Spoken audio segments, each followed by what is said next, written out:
वबरकातुहू। தமிழ்நாடு தௌஹீத் ஜமாத் குளச்சல் கிளை சார்பாக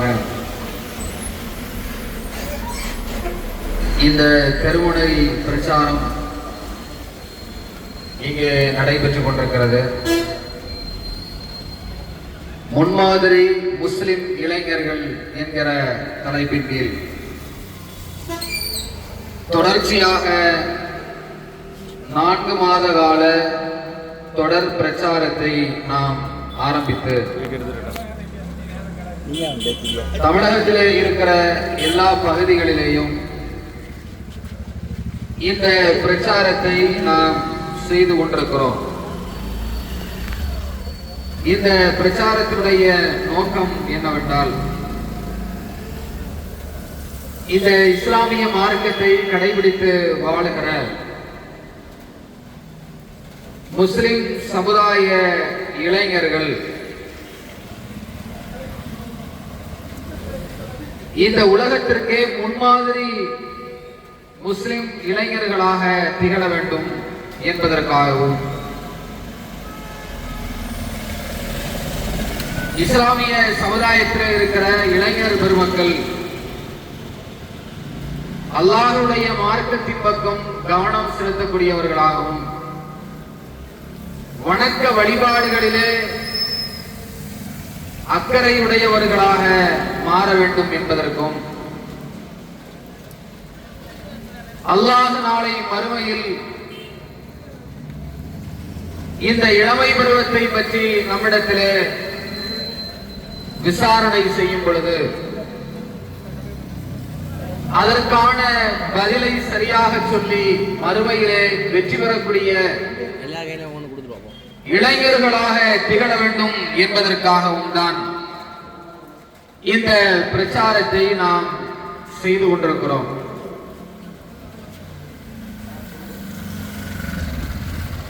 இந்த இளமை பருவம் என்பது இறைவனால் ஆற்றல் பொருந்திய ஒரு பருவம் என்று திருமறை குர்ஆனில் சொல்லப்பட்ட ஒரு சிறப்பு மிகுந்த ஒரு பருவம். அல்லாஹ் திருமறை குர்ஆனிலே சொல்கிறான், அல்லாஹுல்லதீ ஹலககும் மின் லஅஃபின், அல்லாஹ் உங்களை பலகீனத்திலிருந்து படைத்தான். சும்ம ஜஅல மின் பஅதி லஅஃபத்தின் குவா, பிறகு அந்த பலகீனத்திற்கு பிறகு ஒரு பலம் பொருந்திய ஒரு படைப்பாக உங்களை மாற்றினான். சும்ம ஜஅல மின் பஅதி குவத்தின் ضعفا وشيبا, பிறகு அந்த பலம் பொருந்திய பருவத்திற்கு பிறகு உங்களுக்கு பலகீனத்தையும் முதுமையையும் அல்லாஹ் ஏற்படுத்தினான் என்று திருமறை குர்ஆனிலே அல்லாஹ் சொல்லுகிறான். அப்ப இறைவன் ஒரு குழந்தை பருவத்தையும் முதுமை பருவத்தையும் பலகீனம் என்றும், அதற்கு இடைப்பட்டிருக்கிற இளமை பருவத்தை ஆற்றல் மிகுந்த பருவம் என்றும் குறிப்பிடுகிறார். அப்ப இறைவனால் ஒரு ஆற்றல் வழங்கப்பட்ட பருவம். ஏனென்று சொன்னால், இளமை பருவத்தில் தான் ஒருவர் சிந்தனை ரீதியாகவும் தெளிவான முடிவுகளை எடுக்கக்கூடிய பருவம், உடல் ரீதியாகவும் ஆற்றல் கிடைத்திருக்கிற ஒரு பருவம். இப்படி உடல் ரீதியாகவும் சிந்தனை ரீதியாகவும் சக்தி பெற்றிருக்கிற, ஆற்றல் பெற்றிருக்கிற இளமை பருவத்திலே இருக்கிற ஒவ்வொருவரும் தான் எதனை சாதிக்கிறார்களோ அதுதான் அந்த சமுதாயத்தை முன்னேற்றுகிறது. ஒரு சமுதாயத்தினுடைய வளர்ச்சி என்பது எதில் இருக்கிறது? அந்த சமுதாயத்திலே இருக்கிற இளைஞர்கள் எப்படி வளர்ச்சியை நோக்கி செல்கிறார்களோ, முன்னேற்றத்தை நோக்கி செல்கிறார்களோ, அதில்தான் அந்த சமுதாயத்தினுடைய வளர்ச்சியும் இருக்கிறது. இன்றைக்கு குறிப்பாக இஸ்லாமிய சமுதாயத்திலே இருக்கக்கூடிய நாம் ஒவ்வொருவரும் அல்லாஹுவால் வழங்கப்பட்டிருக்கிற மிக உயர்ந்த கொள்கைகளையும் மிக உயர்ந்த கோட்பாடுகளையும் சட்டதிட்டங்களையும் வழிமுறைகளையும் பெற்றிருக்கக்கூடிய இந்த இஸ்லாமிய இளைஞர்கள் தன்னுடைய வாழ்க்கையில் இந்த இஸ்லாத்தை எடுத்து நடைமுறைப்படுத்துவதற்கும், இந்த இஸ்லாமிய மார்க்கத்தை பிறருக்கு எடுத்துச் சொல்வதற்கும் இன்றைக்கு தன்னுடைய இளமை பருவத்தை கழிக்கிறார்களா என்கிற கேள்வியை கேட்டு பார்த்தால் இன்றைக்கு சமுதாயத்திலே அக்கறை கொண்டிருக்கிற ஒவ்வொரு மனிதரும் தன்னுடைய சமுதாயத்தில் இருக்கிற இளைஞர்களை பார்த்து, இளமை சமுதாயம் இந்த அளவிற்கு தவறான பாதையிலே போய் கொண்டிருக்கிறார்களே, அல்லாஹுவை மறந்து வாழ்கிறார்களே, மார்க்கத்தை கடைபிடிக்காமல் இருக்கிறார்களே, சைத்தானால் விரிக்கப்பட்டிருக்கிற இந்த கவர்ச்சியான உலகத்தில் தன்னுடைய நேரங்களையும் காலங்களையும் அவர்கள் வீணாக கழித்துக் கொண்டிருக்கிறார்களே என்கிற கவலை ஒவ்வொருவருக்கும் இருக்கிறது. அதுதான் யதார்த்தமான உண்மையாகவும் இருக்கிறது. இன்னைக்கு நீங்க சிந்திச்சு பாருங்க, இஸ்லாமிய சமுதாயத்திலே இருக்கிற இளைஞருடைய யதார்த்த நிலை என்ன? சராசரியாக ஒரு இளைஞன் எப்படி இன்றைக்கு வாழ்கிறான்? அல்லாஹ்வுடைய பள்ளிவாசலோடு அதிகமான தொடர்பிலே வாழுகிறானா? வணக்க வழிபாடுகளிலே அதிகமான கவனத்தை செலுத்துகிறானா? நன்மையான காரியங்களிலே தன்னை அர்ப்பணிக்கிறானா என்று பார்த்தால் அது மாதிரியான நிலைகள் எல்லாம் இல்லாமல் இன்றைக்கு எதுவெல்லாம் வீணானதாக, விளையாட்டானதாக, கவர்ச்சியானதாக இருக்கிறதோ அதன் பக்கம் செல்கிறார்கள். கையிலே செல்போன்களை பயன்படுத்துகிற விதத்தை பார்க்கிறோம். அதிலேயே மூழ்கி போய் கிடக்கிறார்கள். காலம் நேரம் போகிறதா என்பதெல்லாம் தெரியாமல் கும்பல் கும்பலாக சேர்ந்து கொண்டு அதிலே இருக்கிற ஒவ்வொரு நிகழ்வுகளையும் பார்த்து தன்னுடைய நேரங்களை எல்லாம் கழித்துக் கொண்டிருக்கிறார்கள். இன்னொரு பக்கம் பார்த்தால் பைக் மோகத்திலே தன்னுடைய வாழ்நாளை கழித்துக் கொண்டிருக்கிறார்கள். பைக்ல போறது, ஸ்பீடா போறது, அதுல ரேஸ் பண்றது, இப்படி அந்த பைக்குகளை விதவிதத்திலே வாங்கி கொண்டு சுற்றுறது, இது மாதிரியான ஒரு சூழ்நிலையிலே இருக்கிறார்கள்.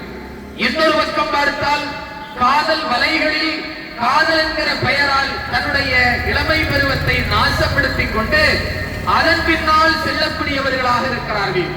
இன்னொரு பக்கம் பார்த்தால் போதைகளுக்கும் இன்னபிற வஸ்துக்களுக்கும் அடிமைகளாகி தன்னுடைய இளமையை தொலைத்துக் கொண்டிருக்கிறார்கள்.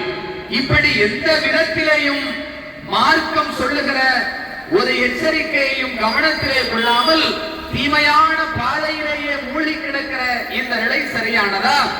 இப்படித்தான் ஒரு இஸ்லாமிய இளைஞன் இருக்க வேண்டுமா? இஸ்லாத்தினுடைய வரலாறு என்ன? பல நபிமாருடைய வரலாறுகளை அல்லாஹ் திருமறை குர்ஆனிலே நமக்கு சொல்லித் தருகிறார். நபிகள் நாயகத்துடைய வரலாறை சொல்லித் தருகிறார். சஹாபாக்களுடைய வரலாறுகள் சொல்லித் தரப்பட்டிருக்கிறது.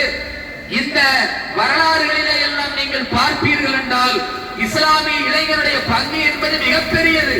இந்த மார்க்கத்திற்காக தங்களுடைய இளமை பருவத்தை அர்ப்பணித்தார்கள். நபி இப்ராஹிம் அலைஹிஸ்ஸலாம் அவர்கள் தன்னுடைய இளமை பருவத்தில் தான் ஒரே ஒரு இறைவன் அல்லாஹுவை மட்டும் தான் வணங்க வேண்டும் என்கிற ஏகத்துவ பிரச்சாரத்தை தனி ஒரு நபராக செய்தார்கள். மூசா அலைஹிஸ்ஸலாம் அவர்கள் இளமை பருவத்தை அடையும் பொழுதுதான் அல்லாஹ் அவர்களுக்கு இந்த வேதத்தையும் ஞானத்தையும் வழங்கியதாக திருமறை குர்ஆனிலே சொல்கிறார். யூசுப் அலைஹிஸ்ஸலாம் அவர்கள் இளமை பருவத்திலே இருக்கும் பொழுதுதான் கற்பொழுக்கத்தை பேணி பாதுகாத்தார்கள். பெண்கள் தவறான பாதைக்கு அழைக்கிற நேரத்திலேயும் நான் அல்லாஹ்வை அஞ்சுகிறேன் என்று சொல்லி இறை பாதையிலே தங்களை அர்ப்பணித்தார்கள். அந்த வரலாறு நமக்கு சொல்லித் தரப்பட்டிருக்கிறது. இப்படி இஸ்லாத்தினுடைய வரலாறுகளை பார்க்கிறோம், சஹாபாக்களுடைய வரலாறுகளை பார்க்கிறோம். தன்னுடைய இளமை பருவத்தை இந்த மார்க்கத்திற்காக அர்ப்பணித்திருக்கிறார்கள்.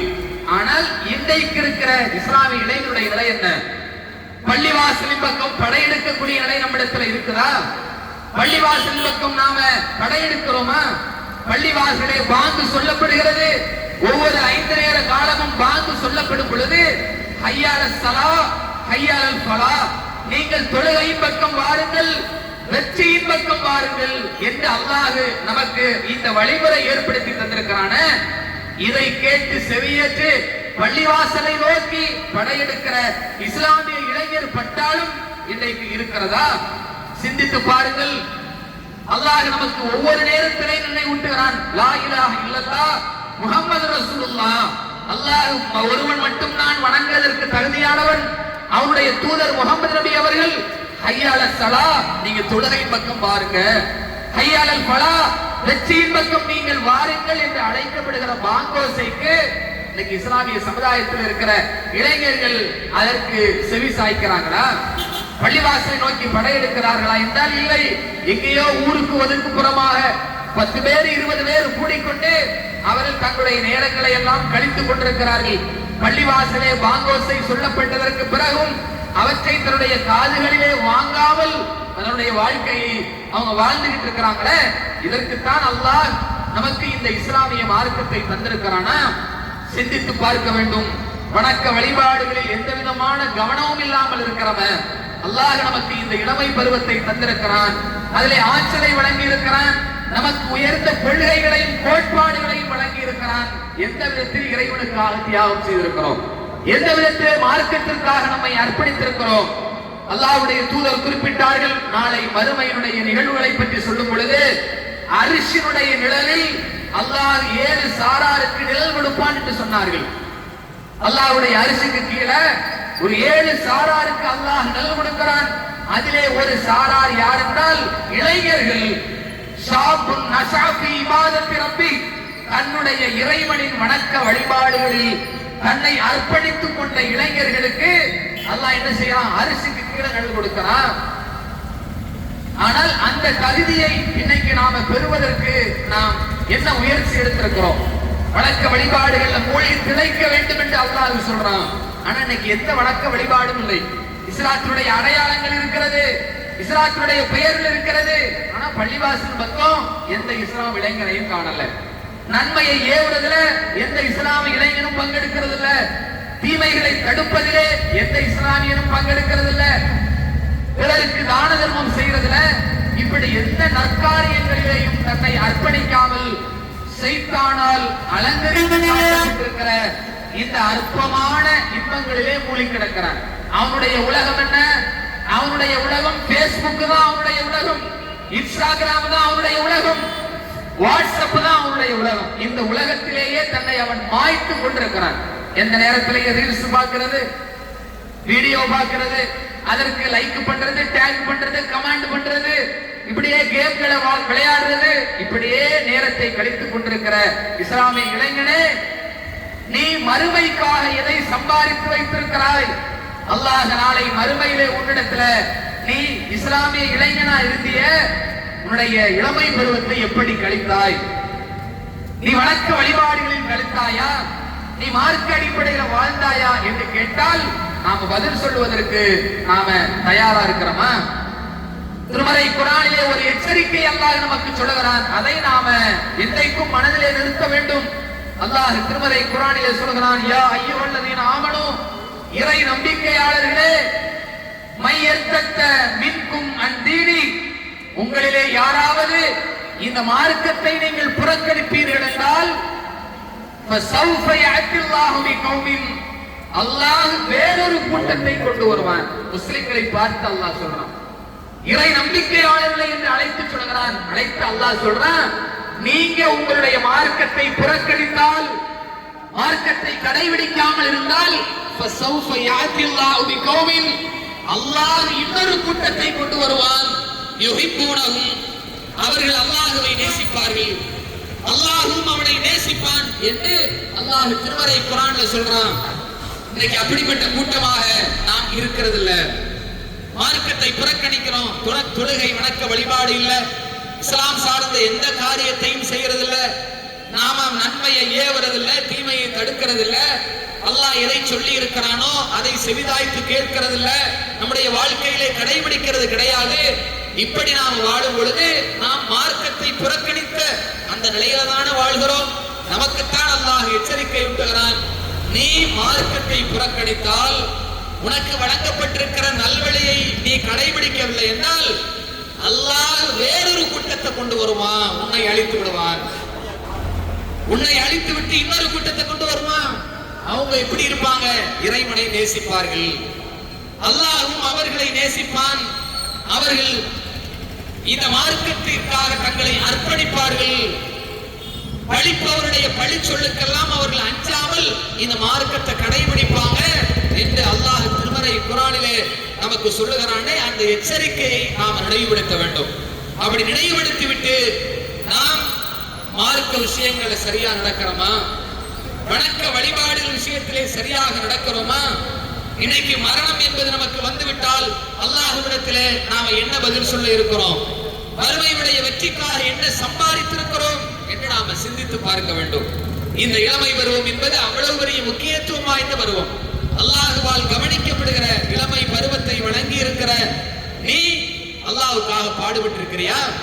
அல்லாஹ்வுக்காக வேண்டி நீ எதை செய்திருக்கிறாய் என்பதை எல்லாம் அல்லாஹ் கவனிக்கக்கூடிய ஒரு பருவம் தான் இளமை பருவம். அவ இந்த நிலையில் நாம் இருந்து மாற வேண்டும். நாம் இன்னைக்கு இஸ்லாத்தை கடைபிடிக்காமல் உதாசீனப்படுத்திவிட்டு நம்முடைய வாழ்வை நாம் வாழ்வோம் என்றால் அடுத்த தலைமுறையினருக்கு நீங்க மார்க்கத்தை எப்படி கொண்டு போய் சேர்க்க போறீங்க? அடுத்த தலைமுறையினருக்கு அவர்களுக்கு எப்படி மார்க்கம் சென்றடையும்? சிந்தித்து பார்க்கணும். இந்த நேரத்தில் இஸ்லாமிய பெரியவர்கள், தன்னுடைய பிள்ளைகளை பெற்றெடுத்திருக்கிற பெரியவர்கள், பெற்றோர்கள் சிந்திக்க வேண்டும். நம்முடைய பிள்ளைகளை நாம எப்படி உருவாக்குகிறோம்? அவர்களுக்கு மார்க்க போதனைகளை நாம ஊட்டாமல் இருக்கிறோம். மார்க்கத்தினுடைய சிந்தனை ஊட்டப்படாத காரணத்தினாலதான் அவர்கள் வழிகிட்டு போகிறார்கள். பள்ளிவாசல் பக்கம் சின்ன குழந்தை பருவத்திலேயே அவர்களை அனுப்பாத காரணம் தான் அவர்கள் தொழுகை பக்கம் கவனம் இல்லாமல் இருக்கிறார்கள். ஒவ்வொரு நேரத்திலேயும் மார்க்க உபதேசங்களை அவர்களுக்கு ஊட்ட வேண்டும்.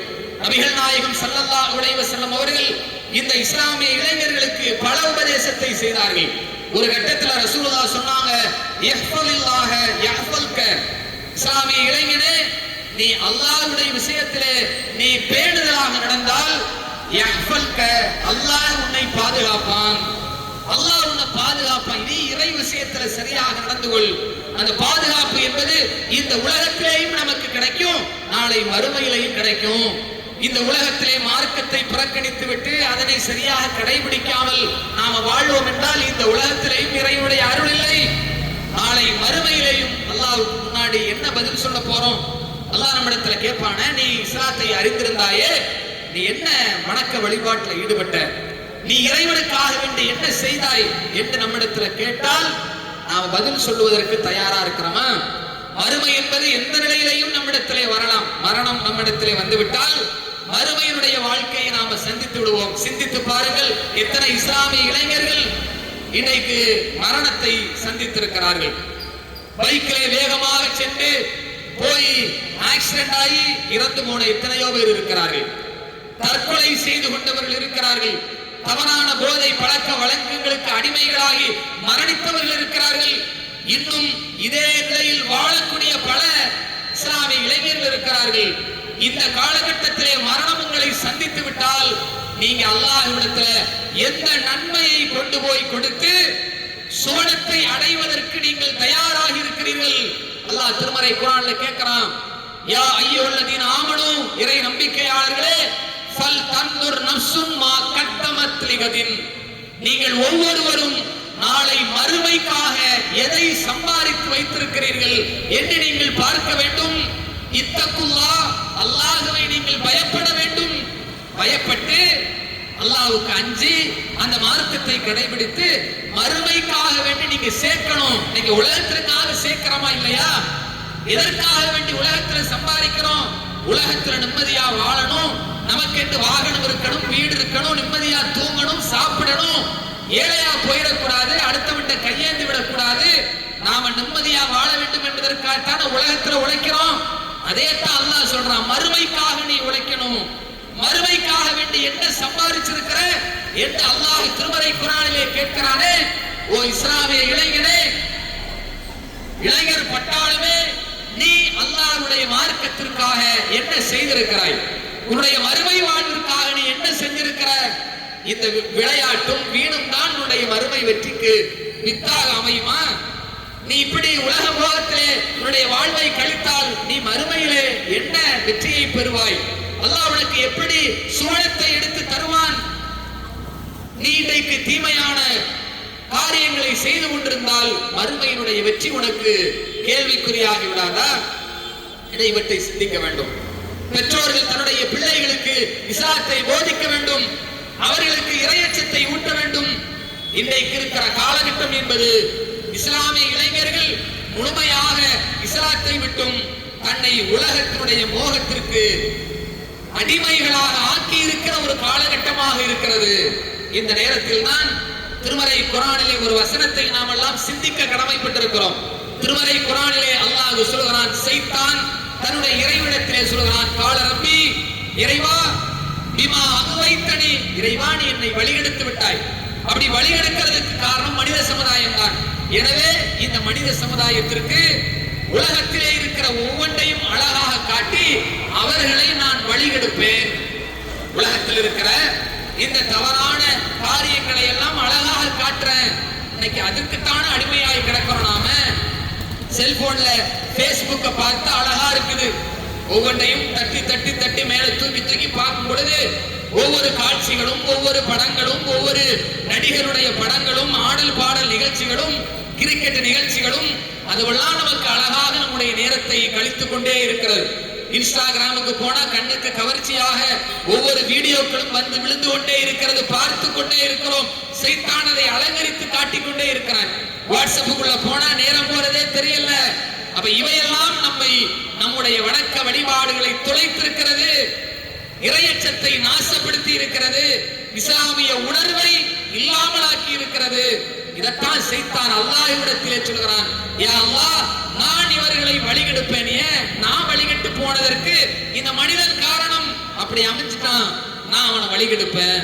இன்னைக்கு இதையெல்லாம் கவனத்துல கொள்ளாமத்தானே இந்த அற்பமான இன்பத்திலே மூழ்கி கிடக்கிறோம். ஒரு பக்கம் இந்த இன்பங்களிலே மூழ்கி இம்மை வாழ்வையும் மறுமை வாழ்வையும் நாசப்படுத்துறோம். இன்னொரு பக்கம் இஸ்லாத்தினுடைய சிந்தனை இல்லாமல் சீரழிந்து போய் கொண்டிருக்கிறோம். நமக்கு எதிராக எவ்வளவோ சதித்திட்டங்கள் இன்னைக்கு தீட்டப்படுது. இஸ்லாமியர்களை ஒழிப்பதற்கும் அவளை ஒடுக்குவதற்கும் இஸ்லாத்தினுடைய அந்த வாடையே இல்லாமலாக்குவதற்கும் எதிரிகள் சதித்திட்டங்களை தீட்டிக் கொண்டிருக்கிறார்கள், காய் நகர்த்திக் கொண்டிருக்கிறார்கள். வட மாநிலங்களிலே எல்லாம் இஸ்லாமியர்கள் சின்னாபின்னப்படுத்தப்பட்டு நிம்மதி இழந்து வாழ்ந்து கொண்டிருக்கிறார்கள். இங்கேயும் அது மாதிரியான சூழ்நிலை உருவாக்குவதற்கான சதித்திட்டங்களை தீட்டிக் கொண்டிருக்கிறார்கள். அதை கூட உணர்ந்து கொள்ளாமல் ஒரு இஸ்லாமிய இளைஞன் தன்னுடைய வாழ்வை இது மாதிரியான அற்பமான இன்பங்களிலே கழித்துக் கொண்டிருக்கிறாயே, நீ என்ன சிந்திக்கிற? அல்லாஹ் உனக்கு சிந்தனை தரலையா? அல்லாஹ் உன்னை சிறந்த படைப்பாக ஆக்கலையா? உனக்கு அல்லாஹ் ஆற்றலை தந்திருக்கிறேன் என்று சொல்கிறானே, சிந்தனை ஆற்றலையும் செயல்படுகிற ஆற்றலையும் அல்லாஹ் தந்திருக்கிறான. இந்த ஆற்றலை நீ ஏன் பயன்படுத்தல? இதற்கு மேலும் இந்த நிலை நீடிக்கும் என்றால் இந்த இஸ்லாமிய சமுதாயத்தினுடைய அந்த நிலை மிகவும் மோசமான நிலைக்கு சென்றுவிடும். எனவே நீ சுதாரிக்க வேண்டும். உன்னுடைய இம்மை வாழ்வையும் நீ சீர்படுத்தணும். உன்னுடைய மறுமை வாழ்க்காக நீ உழைக்கணும். நீ சிந்தனை உடையவனாக இருக்க வேண்டும் என்பதற்காகத்தான் இந்த பிரச்சாரத்தை செய்கிறோம். இந்த பிரச்சாரம் என்பது காலத்தின் கட்டாலும் ஒவ்வொரு இளைஞரிடத்திலேயும் அவனுடைய நிலையை புரிய வைத்து அவனிடத்திலே அன்போடும் அவனிடத்தில் பரிவோடும் பேசி அவனுடைய நிலையை புரிய வைத்து அவனை பள்ளிவாசல் பக்கம் அழைத்து மார்க்க போதனைகளை ஊட்டி அவனை இஸ்லாத்தினுடைய பேணுதல் உடையவனாக பற்றுடையவனாக மாற்ற வேண்டும் என்பது ஒவ்வொரு இஸ்லாமியனுடைய கடமையாக இருக்கிறது. மார்க்க அறிஞருடைய கடமையாக இருக்கிறது. ஒவ்வொரு பெற்றோருடைய கடமையாக இருக்கிறது. சமுதாயத்திலே இருக்கிற ஒவ்வொரு ஆணுக்கும் பெண்ணுக்கும் கடமை என்பதை உணர்ந்து இந்த காரியத்தை நாம முழுமையாக செய்ய வேண்டும். இஸ்லாமிய இளைஞர்கள் தன்னுடைய நிலையை சீர்தூக்கி பார்க்க வேண்டும். தனிமையிலே உட்கார்ந்து சிந்திங்க. நாமும் நம்முடைய இறைவன், இந்த இரண்டுக்கும் இடையில என்ன நாம எப்படி இருக்கிறோம்? நம்முடைய இறைவனுக்காக நாம என்ன செஞ்சிருக்கிறோம்? நம்முடைய மார்க்கத்திற்காக நாம என்ன செஞ்சிருக்கிறோம்? இந்த மார்க்கத்திற்காக ரத்தத்தை சிந்தினார்கள், தன்னுடைய வாழ்க்கை இழந்தார்கள், செல்வத்தை இழந்தார்கள், எவ்வளவோ தியாகத்தை செஞ்சாங்களே. அல்லாஹ்வுடைய தூதர் தன்னுடைய நாட்டை துறந்து விட்டு இன்னொரு நாட்டிற்கு சென்றார்களே, சஹாபாக்கள் சென்றார்களே, ரத்தத்தை சிந்தினார்களே. நாம் இன்றைக்கு அல்லாஹ்வால் பாதுகாப்பாக இந்த உலகத்திலே வாழ்ந்து கொண்டிருக்கிறோமே, பசிவட்டினி இல்லாமல் வாழ்கிறோமே, நமக்கு ஆடைகளை அல்லாஹ் தந்திருக்கிறானே, வசதிகளை தந்திருக்கிறானே, இவ்வளவு வசதிகளையும் இவ்வளவு செல்வங்களையும் பெற்றிருக்கிறானா, எப்படி வாழ்கிறோம் என்கிற ஒரு சிந்தனை உங்களுடைய உள்ளத்தில் ஆழமாக பதிய வேண்டும். அதன் மூலமாக நாம நேரான பாதைக்கு வர வேண்டும். இந்த உலகத்திலேயும் மறுமையிலேயும் மகத்தான வெற்றியடையக்கூடியவர்களாக இந்த இஸ்லாமிய சமுதாயம் மாற வேண்டும். சைத்தானுடைய சதிவலையிலே வீழ்ந்து தன்னுடைய வாழ்வை நாசப்படுத்தி விடக் கூடாது என்கிற சமூக அக்கறையிலேயும் இஸ்லாமியர்களாக வாழுகிற நாம் ஒவ்வொருவரும் மறுமையிலே வெற்றியடைய வேண்டும் என்கிற அந்த எண்ணத்திலேயும் தான் இந்த பிரச்சாரத்தை செய்கிறோம். எனவே இதை கேட்டுக்கொண்டிருக்கிற ஒவ்வொரு முஸ்லிம்களும், இஸ்லாமிய இளைஞரும், குறிப்பாக இஸ்லாமிய இளைஞர்களும் தன்னுடைய வாழ்வை சீர்படுத்திக் கொண்டு இறைவனின் பக்கமும் அவனுடைய தூதரின் பக்கமும் நீங்கள் அணிதிரள வேண்டும். அதுதான் நமக்கு வெற்றி. அப்படிப்பட்ட ஒரு கூட்டமாக நாம் மாறுவதற்கு அல்லாஹ் அருள் புரிவானாக என்று கேட்டு இந்த உரையை முடித்துக் கொள்கின்றேன். வாஹிரு தஅவானா அல்ஹம்துலில்லாஹி ரப்பில் ஆலமீன். அஸ்ஸலாமு அலைக்கும்.